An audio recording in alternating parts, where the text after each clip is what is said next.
Voltamos ao último bloco da nossa entrevista com o deputado federal Lelo Coimbra, falando sobre a reforma da Previdência. Deputado, deixamos no último bloco a pergunta: e aqueles que fraudaram a Previdência e que a gente toma conhecimento, pessoas que em plena saúde, que gozam de uma aposentadoria por invalidez, outros que de alguma outra forma subverteram a ordem e ganham injustamente uma aposentadoria paga por todos nós? Tem dois tipos de problemas aí. O primeiro são as fraudes que podem vir do chamado andar de cima, daqueles que não pagam, que sonegam e que geram uma dívida com a Previdência. Esse aí o governo tem que partir para cima em todos os momentos.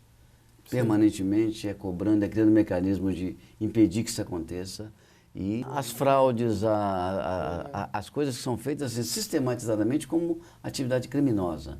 Tem outros que são atividade da dificuldade econômica. Você pode até criar facilidades para que tenha uma transição, mas não pode deixar de cobrar.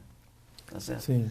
Você tem os outros que são aquelas que são benefícios que são dados, uma grande parte deles através da justiça, e com uma rede de espertezas e de processos que tem de brechas na lei, que você faz benefícios para gente que não precisa ter benefício.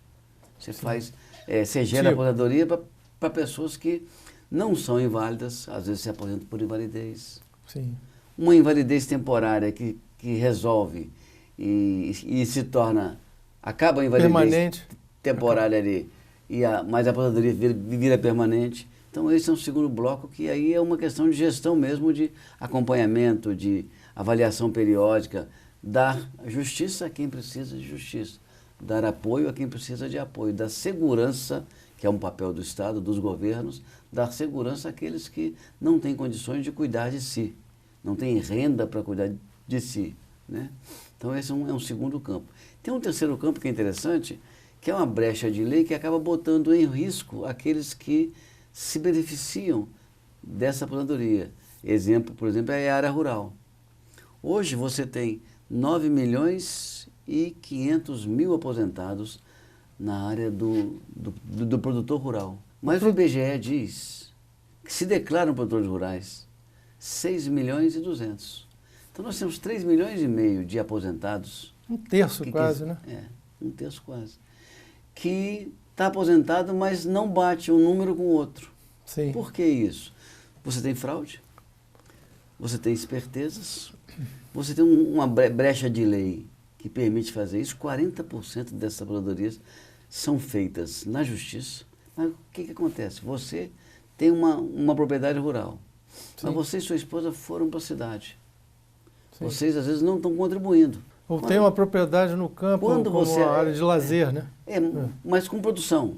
Sim. Aí quando alguma produção. Sim. Aí quando você atinge 60 anos hoje e a sua mulher 55, vocês dois vão no sindicato da sua região. Ele te dá um documento que você é produtor rural e que trabalhou e que produziu a vida toda. Você, sem ter contribuído nada para a Previdência, você vai no INSS e faz uma aposentadoria para você e para sua mulher, um salário mínimo cada um. Dentro dessas 3,5 milhões aposentadorias que não batem com o número de aposentados e o número daqueles que se declaram rural, está esse tipo de distorção. É uma brecha que a lei dá, sim, mas é um negócio assim que não tem sentido. Você não contribuiu em nada para você ter aquele benefício. Você apenas usou a esperteza e a brecha de lei e em alguns casos coisas que nós podemos identificar como fraudes, como graciosas. Não vamos criminalizar. Sim. Mas que acabou sendo um hábito e costume você fazer isso como se isso fosse certo. Isso não é certo, isso é incorreto. Então é importante que isso aconteça para que isso seja superado. O que nós estamos propondo aí, no caso dos rurais? Ao invés de você fazer essa relação desse tipo via sindicato, você vai se cadastrar. Cadastrar onde? Na Receita? No INSS. Você se cadastra e vai pagar mensalmente uma taxa que é a mesma taxa que você paga ao sindicato. Mensal. Sim, existe uma reclamação. Agora o produtor rural vai ter que pagar uma taxa. Ele vai pagar a mesma coisa, só vai mudar a relação que ele tem para que ele seja cadastrado. Não vai haver mais fraude desse tipo. Se ele não for cadastrado individualmente, a esposa dele não for, aqueles que estão no seu entorno não forem e não pagarem por mês durante 15 anos, um valor mensal que é aí hoje entre 15 e 30 reais por mês, que não paga a aposentadoria dele quando ele aposentar, mas garante que ao se aposentar é ele mesmo e ele está cadastrado dentro do sistema. Ele é um produtor rural. Ele não é alguém que foi para a área urbana e voltou, não é alguém que construiu um arranjo para se aposentar de maneira facilitadora por brechas de lei ou via justiça. Para um homem que tem 20 anos e durante 40 anos ele vai ter que pagar a sua aposentadoria e só poderá se aposentar aos 65 anos, não é isso? Isso. Na área urbana. E a mulher, 62 anos, né? Isso. E na área rural? Na área rural serão 60 anos para os homens e 58 para mulheres. É importante que o tema dos 40 anos é o seguinte: você paga 25 anos. Quando você paga 25 anos, você já começa a adquirir direito de aposentar. Você vai aos 35 anos, aí você se aposenta com a proporção entre 76% e 80% do seu salário. Para você se aposentar integral, você precisa chegar aos 40 anos de contribuição. Ou 65 anos. 65 anos é marco, são as duas coisas, é tempo de contribuição e idade. Ninguém mais se aposenta apenas com um item.